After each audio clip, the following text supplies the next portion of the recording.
This conference will now be recorded. Okie doke. So Everybody how is behave. everyone? Good. How are you? Good, Get caught good. No, I didn't get caught up. So, but we have a game plan. Yeah. So, Game plans are never good. No. well, I have to have a plan. So there may be a plan B or a plan C behind it, but I'll have a plan. I like the P word. So, Jason sideways.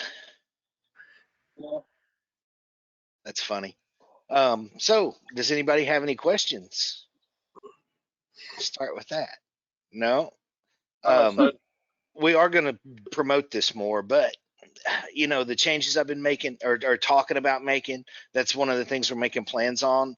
And just to get us going, I'm going to do the manual. Each series, I'm going to take like 15 minutes and go over section 1. Look at Jim. What do you think? Seriously, because there's a lot of stuff in that manual that you have to read between the lines on, or maybe the new fans aren't in there yet. Or I mean, this is for newer people supposedly, and to draw people's interest. So yeah, yeah. So it sort of does make sense. That'll give me a format. It's already in place. I don't have to reinvent the wheel, and we need to go over that stuff anyway. And then people can go back and look at it. We'll do it the first 15 minutes and get it out of the way. That way, you know, or we could do it at the end, whatever. It'll help Tommy out. So that's kind of what I'm thinking for now. So, Brian, I think it's a great idea looking at some of the Facebook posts and the same questions over and over again. And if you just go back to that initial setup page that you send out to everybody and actually read it. I mean, we've had this now for what, a couple of months, had just a couple minor trouble tickets with it. And some of that was our stupidity. Hey, when Grant sold me the system, he didn't tell me that reading was required. That's not cool, man. And also, there's pictures. And also, before you buy it, measure your doorways and your stairways. Right? Or before you move into a new house. But how do you get it through the doorway? If you measure it, if you measure it, and why do you go to the second floor? And hopefully some of these people that put these 63s on the second floor are not putting them on an interior wall or a non-load bearing area. Because eventually it's going to cause problems. I don't know. Waterbed used to be pretty heavy, and I bet you there wasn't a whole lot of thinking going on when those got put in. Oh, I'm sure there was thinking. Well, not about where to put it. Yeah, there was. Man, I miss a waterbed. I didn't think about that. I haven't had one for years. I don't even know if my kids know what a waterbed is. Yeah. Yeah, with my cats, no way.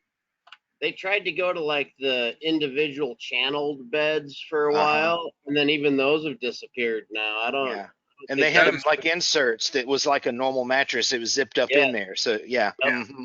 Those were called what, Sonomas or something. Those beds with those tube things, they sucked. I never had one. They weren't fun. If you're gonna have a waterbed, have a waterbed. You got to go sloshing. Well, plumb your laser through there, and when it's running, it'll keep it at a nice, 70 degrees. Yeah, that'd be one heck of a computer chiller. It would. I'm thinking about using one for a computer chiller, but I've gotten mine mitigated now. It's staying cool. Yeah, don't forget that you make me secondary on this in case you go crazy again. Yeah, let me do that. Did you get that lens? Oh yeah, I was gonna say you forgot the 2-inch too. You're supposed to send me the 4-inch. Yeah, you only sent the 4. Okay. I haven't got to play with it yet. Okay. Do you have a standard 4 also? Like a regular 4-inch head? Okay. No. I got a 4-inch head. I just don't have the 4-inch lens. I need a. You're supposed to send me a 2 and a 4, and then you was gonna send me that one additionally, the crazy one. Oh, that's right. Okay, so I'll send you 2 more lenses. Yeah. We'll consider it swag. Well, if you're sending lenses out. Well, you were going to send me that Odin 22, weren't you? Oh, yeah. You got the 32? Well, yeah, I remember. I could just have like a yard sale. I could just come over and just start loading stuff up. You could do laser giveaways. I don't want to give away my lasers. I don't have any room for them, but I can't bear to part with them. I mean, I like to test try that one over your left shoulder, but because since you don't use it, but yeah. Oh, I'm going to be on it. We've got plans for that too, because as they go out, we're going to need more and more documentation on that. I'm kind of waiting on Lightburn because EasyCAD. If we can avoid EasyCAD altogether, I have to wait a few more months. Come on, it's okay. You know, Where's the wait? There's no reason that someone can't get one now and run it on Easy Crash. You know, people do it every day. You know, well, at least that too would give us a chance to warehouse. If you guys are going to bring some over, bring them over before shit goes crazy, so that people ain't waiting 10 months for them. Yeah, well, that'll happen anyway. We could bring over 10 or we could bring over 100 and they'd be gone in a week and we'd be right back to where we were. That's why we're always technically on pre-order since day one when Thunder USA opened the doors. It's always been pre-order. Their very first order was, I don't know, let me get 6 of these and 2 of these and 4 of these, and they bring them in, they sell them, and that's the way it goes. We don't wait until people line up for them and then go, okay, let's place this order. You know, the orders are placed before. So that's why they don't come in at the same time. You know, somebody says, well, I ordered my 63 the same time that lady ordered her 35 and she got hers 3 weeks sooner. And it's because it was probably on a different container just because that's just the way it works out. So you can't really go by when you ordered it on when you're going to get it because your machine might already be halfway across the ocean. Yeah. You know, I do have a question. Why is it people, when I see the vast majority of people that come from Glowforge go straight to a 63? Is it small man syndrome or something? They underestimated what they needed, so now they're going to overestimate what they need. I've just always wondered that. There are a bunch of those, and they have great luck with them, and I'm glad because that is a big step. That's huge. I mean, you stick the whole Glowforge. That's as huge as you can get. That's as big of a leap as you can make, unless you get not even going to take up a small corner, of side of a 63. And I've always wondered, is like, why do people make such a massive jump? Well, like he said, if somebody paid $6,000 for a Glowforge and they figured out for twice that they could have a real industrial machine that was 4 times the size, maybe they don't want to have to buy another one again. They want to just go ahead and go for it. What's funny is the only issue you run into with doing that as a knee-jerk reaction to that is you might be overpowered for what you're trying to do because 130 watts is a lot of power. That's the other part I was going to. But I have noticed too that Glowforge's prices are taking a major jump at the end of this month. So the Mini is going to be cheaper than a Glowforge, I think it was, and the 24 is going to be within $500. Yeah. I mean, that's sort of a no-brainer. Yeah, I saw a post on that in one of the forums I'm in, and my response was just go get a Nova 24. You'll be so much happier. Yeah. I mean, they're going to put themselves out of the game because they're going to outprice themselves. Yeah. Yeah. Maybe. One thing that they do have, though, is the marketing, the affiliate marketing. They have a lot bigger sales presence, right? And you have Bailey. That's why they cost so much, because all their money goes into marketing. Yep. Yeah, you got people who have never heard of anything other than a Glowforge, right? Right. And they do TV ads. A lot of people have been complaining about they're jumping to Thunder or other brands is the fact that their support just absolutely sucks. Yeah. And it takes forever to get new parts. They don't have like the structure that Brian set up with the tech support and stuff. You got to reach out to them. I bet they do. I bet they got, we're running on 2 people right now. I bet they got 20 people in there and they're crawling all over the top of each other, not knowing what's going on. They don't have any people on their 3rd and 4th machines within a year. Yeah. But I think if you look at the Glowforge build versus the Thunder build, I think there's a fundamental difference in the quality, right? Which leads to it, right? I mean, if you go look at like a cheap, $100 printer versus like an industrial photocopier, there's no comparison, right? One's built to run, professionally, and another one's built as a hobby, right? Right. Same thing with Cricut and Silhouette. Some people are great and make a lot of money on a Cricut or a Silhouette, and some people need a 4-foot graph tech. Yeah. So it's kind of the same. The people that buy 2 or 3 Glowforges and trying to run a business that way, that to me just blows my mind. But they're out there. I've seen it. It's crazy. You could look at it like a disposable razor. You run the crap out of it until it doesn't run anymore. You've made your money, and you just throw another one in its place and keep right on going. You don't have a learning curve. Yeah, yeah. That's an expensive way to go. Yeah. I got a problem with Thunder's customer support. Oh, God. How's that? Well, usually within like 35 seconds of me pushing enter, Brian's already got an answer for me. So that's just too fast. You need to take some time and, relax a minute, dude. I just got done asking the question. You've already got me 3 different answers. And it's like, oh, yeah, why didn't I think of that? Morning, everybody. I try to, I don't want to paint myself in a corner, but yeah, I try to be Johnny on the spot whenever possible. So. Hey, I'm just little Johnny. Oh, that's right. You are. I see that. Yeah, I got deemed named that last week during our 5 or 6 hour session. Gotcha. Well, like I said, if anybody, I see some people on here. If anybody's got a question, feel free to kick your mic on and join in. So don't let us run you off. Otherwise, we'll just keep BSing. We got 2 people in here with no names. That's okay. Anybody? I just want to check it out. Well, I know. That's what I'm just saying. I didn't know that. Maybe it's a competitor or something. I guess that's okay too. I don't mind. One of them bought one of our machines recently. A competitor? Mm-hmm. Yeah. We sold it to him. Yeah. We knew it and sold it to him anyway. We don't have anything to hide. That's why everything's published. I mean, all of our wiring diagrams, I mean, it's not like we're trying to hide anything. Right, so why did they buy it? It's all out there. I don't really know. Yeah, I mean, better because the Thunder was better and they wanted a better laser. Maybe. Because they worked for a competitor and it could. Yeah. Now, see, that's what I was hoping, that it was that he got it for himself and didn't want to tell anybody. Like, I work for this one, but I want to get a Thunder. You know what I mean? Like working for Chevy and driving a Nissan or something. But they had it sent to the address that was on their articles of incorporation for the business. So I'm pretty sure that it went to their place. Wow.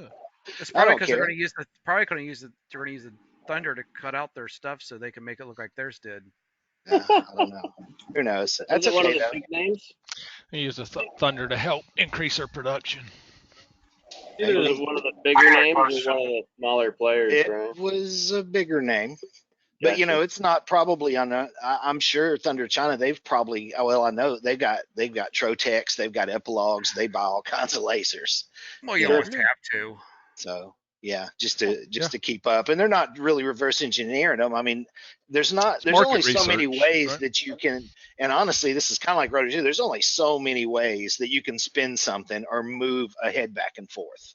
Right. I mean, all G code. Yeah. Well, I'll tell you what makes Thunder so sweet is they've been perfecting. See, that Nova series is built off the Mars series, which was the legacy version. And that was way back, 2014, 2015. They've been building this same laser for 20 years, and they've just been improving it instead of trying to reinvent the wheel all the time and make something. Of course, the Odin's relatively new, and the Aurora is their first foray into the fiber Galvo world. But that's why the Novas are so solid. They use very few parts. They all use the same parts across the lot, except for a few minor differences. They're standardized, they're uniform, and they've been tweaking it for 20 years without changing a bunch of stuff other than adding value and bells and whistles. Right. But, so that's what really makes them so sweet is it's kind of like how Dell and Gateway and all those guys, they made their hardware. They bought their stuff from other people and made it work well together. Of course, Thunder makes they don't make their own heads and bearings, of course. They source all that stuff, but it's real high. They have very high tolerance. They don't tolerate a lot of variance. Their QC is pretty tight. Hey, I do have a question, Brian, about my laser. So I've got the 35100, and so you got the 2 power switches on the side. Mm-hmm. The laser power switches. Notice when I go to shut that one off, if I barely touch it, it'll click on and off real fast a couple of times, like the switch might be bad or something. I think that's probably that contactor chattering a little bit when you're in. Is it the noise from the contactor in the side? Because there's a big contactor in there, And Kevin, it could just be that contactor jittering a little bit. I couldn't mute him. I tried. For some reason, it's not letting me mute him. Sure. Hey, what's that? Kevin, Can you mute Kevin? I can't mute him for some reason. There we go. Now, I'm sorry. So when you flip that switch off, the only thing that laser power switch is fed off the main, so it has to be on for it to work, of course. And then from the laser power switch, it goes right to the coils on that contactor, and then from there, so I think it's that contactor shuttering when you're right in that spot where it's getting ready to arc and come away. I think it might be the contactor chattering. Has there ever been a problem where it hasn't come on? Or where you've had an intermittent power loss or something random like that? Nothing like that. No. Yeah. I'm pretty sure that's probably what it is, because that's not buffered, So if you ever taken a switch in like in the hallway, I've done it where you move it just enough where you can hear it go. I think that's what's happening, and starting to lose power, and then that's the electromagnets becoming de-energized to the point where it chatters a little bit before it lets go. Any concern with that happening? I've never seen. Now those rocker switches are made in a way that if you turn them off normally, they make and break really fast because they're kind of spring loaded in there, and they're built that way by design so that you don't actually retard, the action of it. So if you flip it on and off normally, it should be fine. Now, if you hold it and try to drag it down real slow with your thumb. No, it's not like that. I mean, it's like I just put my finger on it to touch it, and it'll start clicking. You might want to check the connections on the back and make sure that a wire's not loose. Maybe you're moving the housing because it can jiggle in there. Maybe there's a loose connection. It wouldn't hurt to check for those kind of things. And if it happens to be the switch, if a couple of cycles of the switch don't rectify it, there's a spare switch in the box. You can pop that in there and let me know, and I'll send you an extra so you can throw it back in the box and have a spare. All right, cool. Thank you. So, I got a quick question if you can hear me. Sure, absolutely. Because I made too much noise for little Johnny. No worries. So if they said my laser is going to be here in about April, is there any way to get some updated tracking? Or once it's out in the ocean, there's no way of knowing? They usually send a tracking number once it gets populated, and they actually assign it, and have it. And you'll get an email, you can always email your rep or give them a shout and see if they can track it. I think they're working on some systems where we can track them in real time, but I'm not sure that that's like public facing. So usually it doesn't get updated until it hits the US? Well, yeah. That's when you guys start that's when we actually, because we don't receive it until then. When it gets to port and we receive it, that's when we have our claws into it and we can monitor it from there on out. China does keep up. They have a rough idea, I'm sure they do, of where the ship is, and they do provide updates to the sales team so that they have a fairly decent window, when they're guesstimating the times. All right. But yeah, your sales rep would probably be better able to pinpoint a better answer for you on that. Yeah, like Grant will be able to tell you what container it's in, because they typically know. Yeah, and they, there are ETAs for each container, and they update those in a spreadsheet so they can go back and look and see if it's delayed. They try to update. It's not real time, maybe per se, but there is communication on that, and that's why we don't give any out. If we had any information out, we probably have one person that's all they did was send out information, especially on the tracking. But we don't get it. We don't know any more than the end user knows really, until it hits our third party logistics team in California at our warehouse. Yeah. Yeah, the thing that happens with sea freight, right? You have a ship that will come across, and it'll be sitting outside the port at Anchorage for day, 2 days, 3 days, waiting on the pilot to bring it into the harbor. Then they got to have the harbor offload the containers, and then once the containers hit, the logistics company gets them. So it could be off the coast for the better part of a week before anyone knows about it. And more recently, with some of the challenges with trucks and stuff, it's been longer than that. Yeah, but Yeah, and logistics is rough. I wish we had a solution. I wish we had white glove service and trucks in places, or I looked before at dealing with some of these places when I did copiers, leasing these copiers or selling them, buying them off lease and reselling them at these big places and warehousing was a big deal. And they had custom services, little guys, LTL, kind of white glove service where they'd go around and pick up copiers. And I thought it'd be a perfect thing because some of them are really heavy. They're electronic. They cover them with blankets. They know how to secure things and keep the doors from coming open more than just a standard, typical moving organization or something would, because they deal with sensitive equipment. But similar to how people do with like gun safes and stuff like that. Right. Yeah, there's vertical markets within all that logistics for those niches, and we haven't found a good one that's widespread enough that would be effective without, charging twice as much for the laser to cover all of that, shipping costs. So we just use the regular channels, and no, it's not fun. And I'm glad that I'm in support and I don't have to keep up with that part. Yeah, I wouldn't want to be sitting in an apartment. They're gonna call every day. Where's my laser? Where's my laser? Any idea where my laser is? It's in the ocean. On the way. Yeah. On the way. So yeah. Checks in the mail. I'm trying to see if there's been anything new. There's a new Lightburn drop. Yep, there was a new Lightburn drop. I haven't really checked it out. So there was a lot of features you've been seeing in the beta, Brian, that rolled out, that were in the fiber beta that have rolled into Lightburn for the, for Is CO2. the API-driven vector or nesting in there now? Yep. Okay. It was there. The material test file generators there. Yeah. The several of the other laser tools are in there. Mm-hmm. What about the circumference jigulator? Yes. Yeah. The nice. Center. Yeah. I haven't figured that part out. There was another update again today. I don't know if it was a bug fix one or not, but I think it went to a 02 or something like that. One of the things I am noticing about it that it's sort of aggravating is when you're doing a fill line, it keeps telling you when you go to send it or whatever, it tells you that your line speed is different from your fill speed. And it's sort of annoying because you have to keep clicking on that going, okay, to get out of it.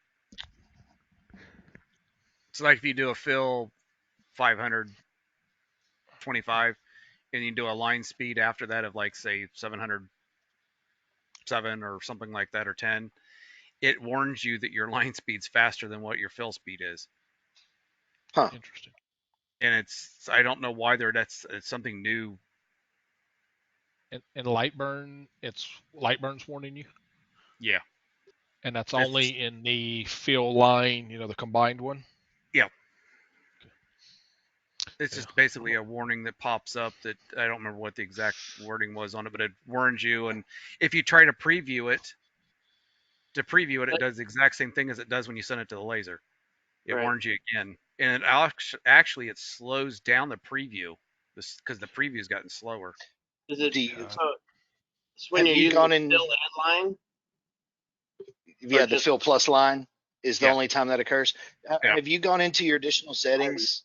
That may not matter, but and updated those so that your maximum speed's 1,000, so that it knows that you can go that fast. Yeah, it's all. It only happened with the last, not the one that was released today, but the 01 that was released a week or so ago, which had bug fixes in it. Interesting. Fill plus line, and you're saying if we got our fill at what, do like 500? Yeah, do 520, and then the line at 807. Do like 807. Oh well, I don't think it'd take any. You can't. For 700. You can't vector at 800 anyway. No, it still will do the line. I've always done it that way. Yeah. So you're saying when you that right has a line speed that is the same or faster than the fill speed? That just started showing up. Why is it? Yeah, why? Why is that important? Yeah, it doesn't matter what those two settings are. If your line speed's faster than your fill speed, no matter what it is, that still shows up. Does it show it if it's slower? I didn't say try slower rather than It would make sense for them to do that considering the fact that your line speed should never be faster than your fill typically. Yeah, but it should. If you're doing an engrave, it should, or else you'll end up cutting. Yeah, when you're barely just wanting a line around the outside of your engrave that you're just wanting it just kissed.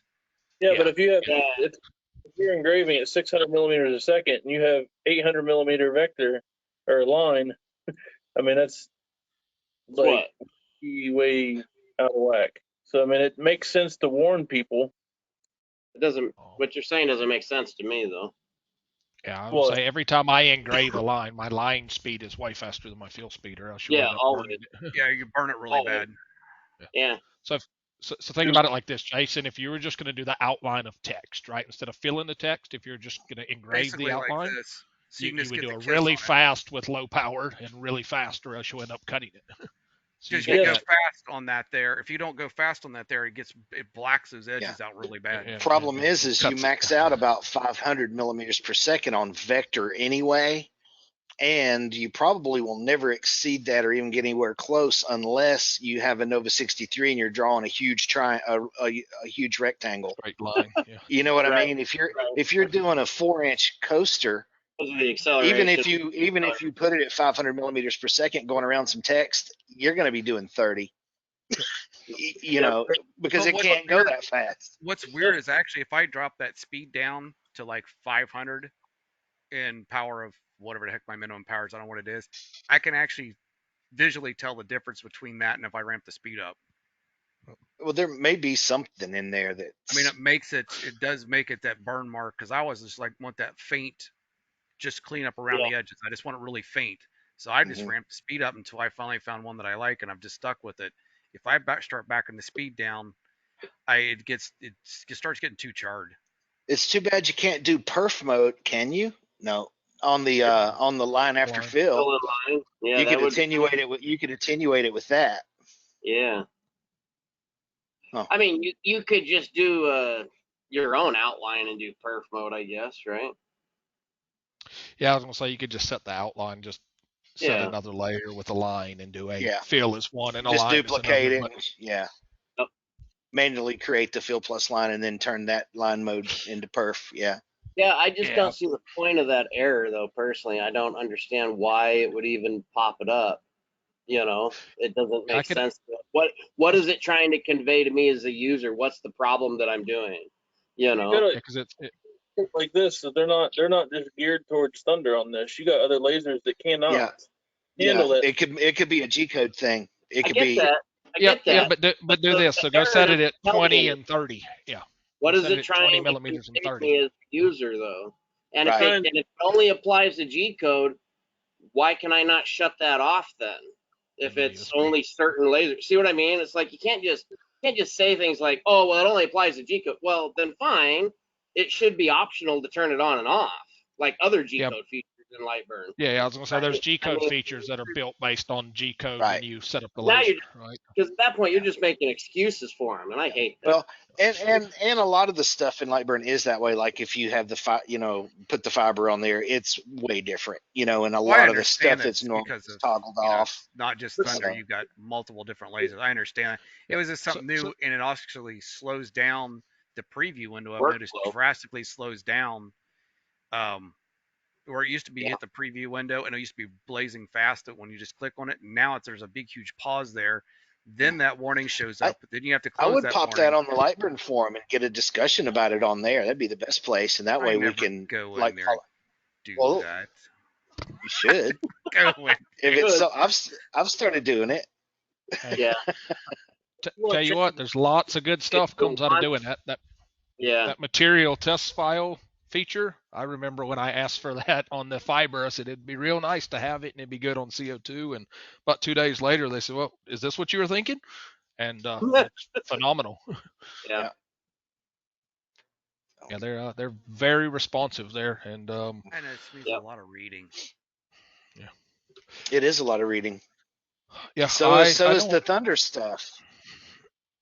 Yeah, so I don't know if I have that issue yet because I'm not running that software, but I'll take a look, and if I can, I'll take a screenshot and shoot it over to Jason and the guys. And I got a screenshot of that message. So. That's why I come in here, so I can learn all this stuff, so I don't have to read nothing. Oh, so you want to sit in the back of the class? I see. Yep. You just want to. Okay, Hey, I got you. Relax. If it wasn't for people like him, YouTube would not exist. Okay. Awesome. Well, like I said, I see a couple of. I'm not know if anybody else popped in. If anybody has any questions, feel free to just jump right in. We'll be glad to bounce them around. So Jeff, Jamie, Robbie, Tommy, I know you've got something. Usually, right? Where is he? He's hidden. They got their. Wow, really? Y'all gonna just call me out like that? I'm trying to. Yep. yeah, I thought we were all friends camera here. op trying to hide. That don't work around here. I call you all No, out. actually, it's been a fantastic week. I mean, we've had 0 issues, minus the fact that I'm waiting on epoxy to dry for a tabletop that I'm making for a client. And hope you don't get any bugs. Yeah, it's all tinted, so it'll work great. Whoever it's or it's one tree of red oak that's all book matched, but I've nice. separate areas of the book matching and separated it out on this 4x4 table. Client wants it to be have character. So book matching can be cool if it's done correctly with a break. You know what I mean? Not you doing it correctly, but I meant when it's done. Oh, exactly. I spend a lot of time book matching most of our furniture. Mm-hmm. Camera comes on right when he's done talking. Isn't that amazing? He's got stage fright. He was controlling it, not me. Hey, after y'all picking on me, after you guys picking all on me last week and laughing at me, I figure I want to start calling people out now.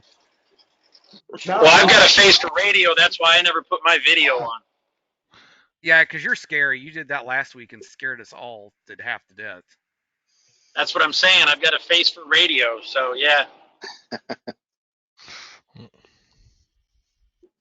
How you liking your diesel prices out there? Company card, I don't care. I drive for a company. Doesn't matter to me.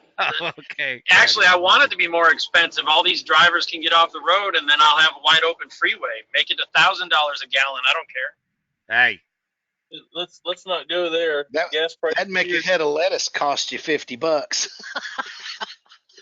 price jumped $1. I don't eat lettuce either, so I'm good. I'm just dreading mowing the yard this year because I know what my normal cost is to mow this yard, and it's going to cost me probably $200 a month just to mow this year. Some goats. The thing is, the goats get eaten by the coyotes. Get a donkey. Shoot the coyotes. Yeah. Get a donkey for the early warning system, and then go out there with a night scope and pick them off. Actually, I wanted to get guineas, and after everybody found out in the family what guineas were, they all told me no. Oh God! I showed some videos of what guineas were, and I'm like, hey, it's an early alert system. Yeah, man, they're like a blade of grass rubbing together will make them things go crazy. They are cool though. Yeah. So going back to that thing about the manual, we're also I'm going to wait a little bit until we restructure all this stuff, because in the next couple weeks, again, we're still going to be moving on to a different support system. So I've been dealing with a lot of internal stuff with that. But what's going to come along with that is when we redo all the structure, some of the articles are going to change. So I've been going to have to do a lot of going in and manually changing article links and backlinks and YouTube videos and in all of the other articles. So it's going to be a nightmare, and I want to get all of that behind me before I take on wrangling a new project. So that's going to be fun. So it won't affect the way our support works, because it's still going to come in the same way. It's just behind the scenes. It's going to be crazy for a while, like it always is, except maybe a little more. Hey, Brian. Maybe like crazy with some dark matter mixed in. If I've got some downtime, if you're needing help, get a hold of me. If I get some downtime, just get a hold of me. If you need help with some of that stuff. Yeah. So the thing I want to do is also, as we're putting these articles, we're going to have to copy all the articles into the new knowledge base. I want to try to update them as much as I can as we go, as I'm looking at them, because I do want to revamp a lot of that stuff. And we're going to remake some of the videos and, because these machines, I think we talked about that, they're evolving a little bit. They have newer solenoids, and things like that change. The fan's changing, going from the centrifugal fan to the other one. So I just want to have more of that stuff in there and have them up to date as I go through them. So yeah, that's they going to don't be have fun. 2 handles; they have 1 big handle. What's that? The door. The fan? I know the door. I know somebody was complaining or was worried on Facebook that theirs came with 1 big handle and they seen pictures of 2 I don't know small where handles. that picture came from, unless it was from Germany, because see, Germany makes some of their own machines out of Thunder parts. Like they do the Class 1 lasers. They did all the electronics for that. For those, they got extra like dead man switches and stuff on it. Yeah. Didn't they do like a 400-watt one as well? Some big nasty one. Yeah. They did. Yeah. Huge. Yeah, they put a huge. Well, it was a big RF tube in it, I think. Yeah, that's what I thought. Yeah, Brian, they is there did. something? This might be a suggestion if I forget. I've noticed so many people always end up going Brian at Thunder Laser instead of Thunder Laser USA. Could they not set you up a mail account on Brian at Thunder Laser and have that forwarded back into Thunder Laser USA to keep from people inadvertently sending mail to Thunder Laser? Well, There's probably already a Brian at Thunder Laser though. Well, see, the thing is I don't use my personal email. No, the Thunder Laser one, because everybody does or support. Well, people send that's support. Well, that's because if support at Thunder Laser is already their support portal, so it can't forward to ours because it's China's. No. I was just trying. I see that post so many times, and it's like, well, if you guys would just double check what you're typing. Yeah. But if they would forward that it is out, a little bit weird. Plus, in the manual right now, and that's another thing I need to revamp is go in that manual and redo it while we're doing it. While I'm going through the curriculum for the things, that's going to be part of it is revamping the manual because it all has thunderlaser.com stuff in it. Why not change the email to support USA at Thunder Laser? They'll leave the USA off of that then. Yeah. But it would be because Thunder Laser USA, I could see people why they would do Thunder Laser and not USA. But if you do support USA, that would be more of a noticeable than the Thunder USA at the end on the support. Well, because they're different domains. You start getting into, thunderlaser.com is a Chinese domain. Thunderlaserusa.com is a U.S. domain. You can't go put an email address. I mean, you could have it forward back. It's true. Yeah, so you could have they're it also forwarded. they're also technically different companies, right? So you start getting into like logistics. IT logistics are a thing, and they get to be real complicated when you start doing stuff like that. It's just not worth anybody's time or effort to try to fix something that most people will make that mistake once, maybe twice if they're really silly, but they're not going to make it. Jim said I send an email to the wrong address every single day. Well, and the other thing about it is if it hits China's, they're just going to forward it back to us. So there might be a 6-hour delay, but it'll get somewhere. It was just one of the things I noticed from people. I hate Karens. Sorry. I just hate the complaining. I see it, I know I just pass it on, but it's just always people try to make things look bad when they're not supposed to look bad. And they're going, why I emailed support a day ago and they haven't got nothing. And I look at, they said, first thing that's out of their mouth was it sent to Thunder Laser instead of Thunder Laser USA. Yeah, and that's okay. I mean, we usually get it solved. So it happens. Not very often. Not as often as you think it does, but it does happen. It's kind of like airplane crashes. They don't really happen that often, but they're just publicized every time. So you see them easy. So I figure the first one that crashes will be the first one I jump on. Have you not been on a plane? Nope. I've driven nearly everywhere I've ever been. It's fun, especially when the mechanic walks through right before you're getting ready to take off. And then when you take off, the TVs in this old DC-10, the old CRTs, bounce back and forth enough that you think they're going to fall out of their mounts into the floor. Yeah, that's fun. No, My wife said she would never. She's scared of getting on a plane with me because she's worried about me making wrong things, and end up us getting arrested. Because I would be like, "Why is that engine shaking like that?" type scenario. And well, she could just put you in a dog crate, and they could just put you under the plane. that would work It'd be too. cheaper. It'd be a lot cheaper. You could put some horns on. She could say you're like there's her service goat or something. At least he'd feel at home. I said bomb in the airport once and did not get arrested. So That's I pretty almost got good. arrested in an airport once. That's a story for another day, though. Yeah. Well, we got about 15 more minutes. If anybody's got any laser-related questions or comments, I know feel free. Travis will have one. Travis has got to have something. Travis, tell us something laser-worthy. Did you laser any snow? Okay, huh? I heard a question. Okay, and this is really stupid, but I've done all the cleaning on my machines. That is not a problem. What's the proper way to clean the glass? On the lid? Mm-hmm. I don't know that I've ever cleaned mine, but I would probably just use like Windex or something. It's just plain tempered glass. There's nothing. It's not some weird performance engineered stuff. It's pretty run of the mill. Well, and I've always been leery on my Boss to use really anything on it because I don't know what that lid is made out of. That's probably acrylic, especially if it's molded. But that one that's sturdy, that's tempered glass in that Thunder. So you can just use Windex and newspaper. Is my favorite thing if you can find them. Yeah. What's a paper? And then if you're worried about your fingerprints being on the glass all the time, you use a little bit of spray car wax and spray over top of your glass. It puts a sheeting on there and it keeps your fingerprints from showing up as bad.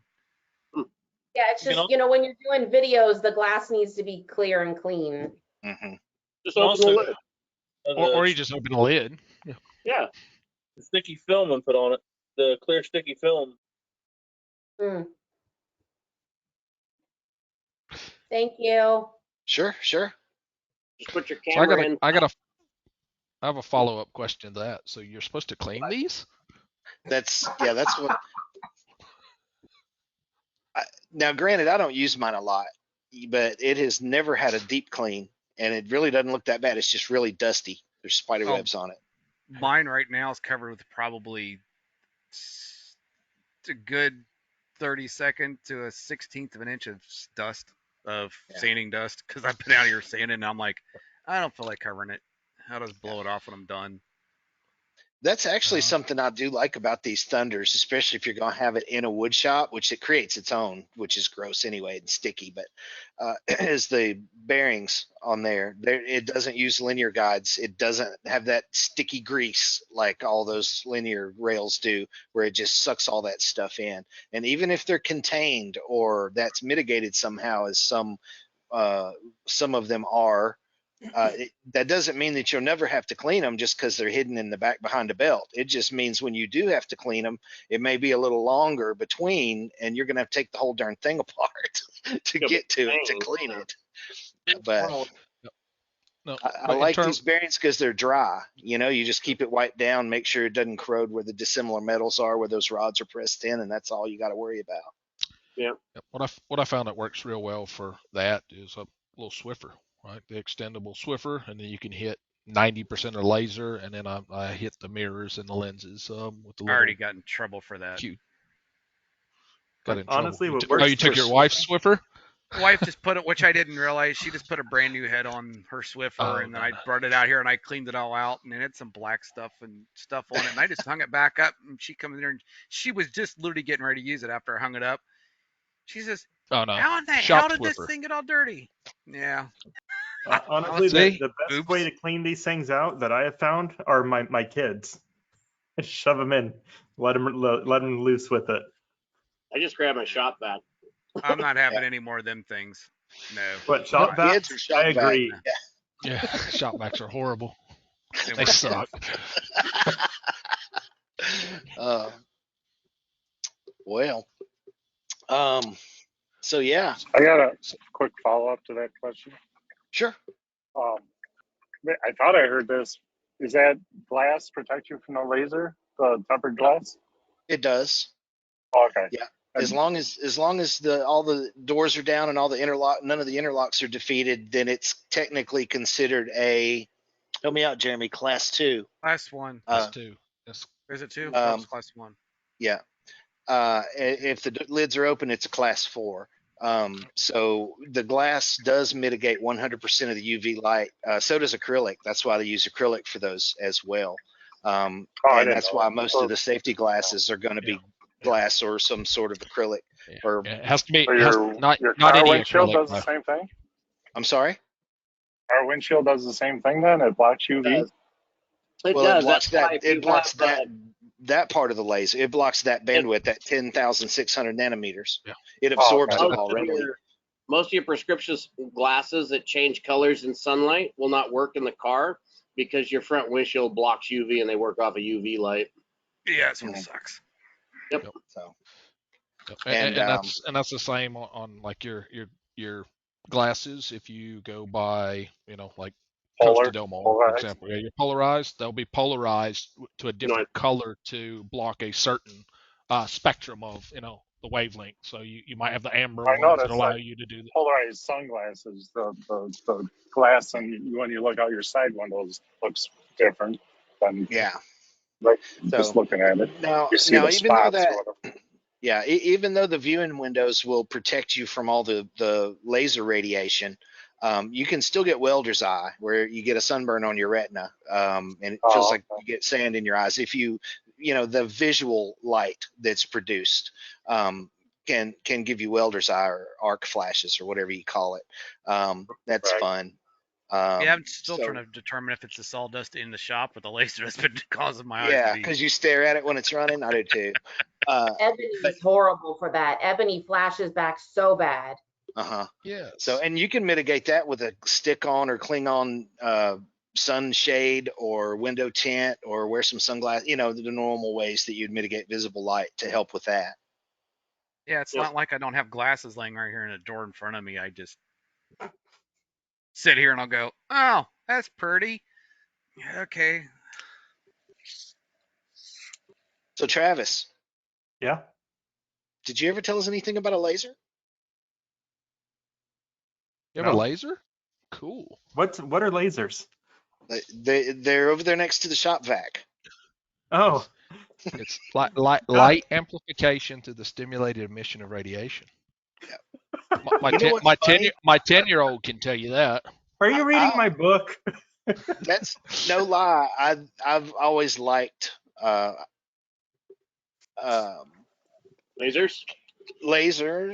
Yeah. Acronyms. And I used to say that to my kids too when they were young, just to be weird. And then it turns out that I'm actually messing with them, So that was like, is that like a sign? I mean, was I supposed to end up, doing this stuff? I mean, it must have been destiny. My weird thing is coming up with analogies of stuff that's people are like, where do you come up with this stuff at? Because I'll come up with a bizarre analogy just knowing that this person knows something about this, but I can twist something they don't know about into something they do know about. It's always been my big thing of you just did that to me. Yeah, I was gonna say you lost me too. You just did it right now. Don't do that to me anymore. So what blame it on Danny. Is if you to that point is if you can explain something complex in a very simple way, it takes a lot more intelligence than to stump the audience, right? If you're informed on a subject, it's a lot easier to confuse people than it is to get them to follow along and understand it, right? So conveying the knowledge is more difficult than confusing the people. Yeah, I'm pretty good at dumbing it down. I'm pretty good at confusing people. I even confuse myself quite a bit. I'm pretty good at being confused. So you confuse me all the time. Who are you talking about? I'm confused. Jeremy. I try. He'll start on one of his rants. I'm sitting going, okay. What? All right. Well, do we have any last-minute questions or last 8-minute questions? Here, I got something laser for you. Okay. The first laser was built in 1960. The first CO2 laser. Oh, I don't know if it was the first CO2. Or was it just the first? The first laser. No, the very first laser. That's correct. Yeah. They actually haven't been around all that long. Yeah, Patel did the CO2 at Bell Labs in like '68 or something. That was right. It didn't take long after because it was first the solid. The slab DC. The diode. Like not diode, but solid crystal. Like they would use like. Oh yeah, ruby, like the ruby rod with neon light wrapped around it. Neon sign. Yeah. That there are 20 different types of lasers. Types as in technologies, like CO2, fiber, that kind of stuff. There's 20 different types. See, that's what we need to have is like a 10-minute session with Travis coming up with random laser facts. I just Googled it. Is all I did. We could do trivia for swag. Relax, Jim. Although I am kind of curious on this one. There's a ruby-based laser. Kind of curious what that thing does. That's the one I was referring to with the ruby rod, and they'd have one end mirrored and one end half mirrored, like just normal, and they'd wrap a real high intensity light source around it. Yeah, big old flash tube around it, and just flash the crap out of it until Travis is going to end up having one in the back of his shop now. I wonder how much an optical, a ruby rod with the optical qualities you would need to do that would cost. They're not as expensive as you think because it's all synthetic ruby. You don't need real ruby to do it. In fact, real ruby would be horrible because there'd be too many impurities in it. You want synthetic ruby because it's pure. Yeah. It sounds really counterintuitive. Yeah. It'd be fun to mess with. Yeah, so you could buy a K40 for $400. Why would you want to build a ruby laser? Yeah, or there's this, like, so we all use CO2 or carbon dioxide lasers, but there's a carbon monoxide laser, which operates in a wavelength of 5,000 to 6,000. Ooh.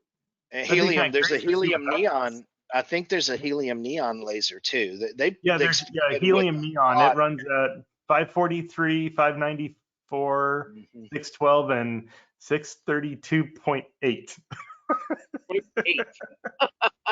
Yeah. That's nuts. You have to look at that XN1 LAWS. The what? The XN1 LAWS. I think Jason passed out. I know what that is. Yeah. Weapons. Those are cool lasers. Yes, that's directed energy weapons that shoots down missiles and air. Yeah. Yeah. What is a copper vapor laser? That sounds interesting. Oh, no. Hey, when you're not making signs, you could distill alcohol with it. Sounds expensive. With copper vapor? oh, you could make signs and distill at the same time. Now that would be cool. See, what you want is these ones that you can make signs 400 miles away. Yeah. Be like, that are attached. New sign? Okay, just step back from your front door, please. Travis would have Alaska all locked down. You want your face embedded into that iceberg? Just stand back and watch. Yeah. Who needs Mount Rushmore? We'll just do it straight on the iceberg. There you go. He's standing outside with a laser pointer, drawing in the snow. Yeah. Speaking of, there's a place outside of Atlanta that they actually do a laser light show on the side of their carved mountain, right? At Stone Mountain. Yep. Yeah. I've seen it before. Yeah. I was little, but yeah, they have them. I think that's also another. It's an attraction for another reason too. That mountain. Yeah, I like when you ride the little gondola up to the top and you're just walking around on the top of this big rock. It is a huge rock, just a rock. Yeah. It's wild. So, well, I don't have anything else. I was lucky to get through this one and not waste too many minutes. I tried to burn as many as I could up at the beginning with my technical difficulty, but I only got about 6 minutes out of that one. I'll have to do better next time. I had to break it harder next time. There you go. Yeah, give me your IP address. I can break it really quick for you. Yeah, I think I'll just hang on to that. Yeah. So, Oh yeah, I never did. Another one of those Johnny, acronyms I never sent that over to you. Another one of those acronyms we could talk about, like DDoS, I think, is a good one for that. Yeah.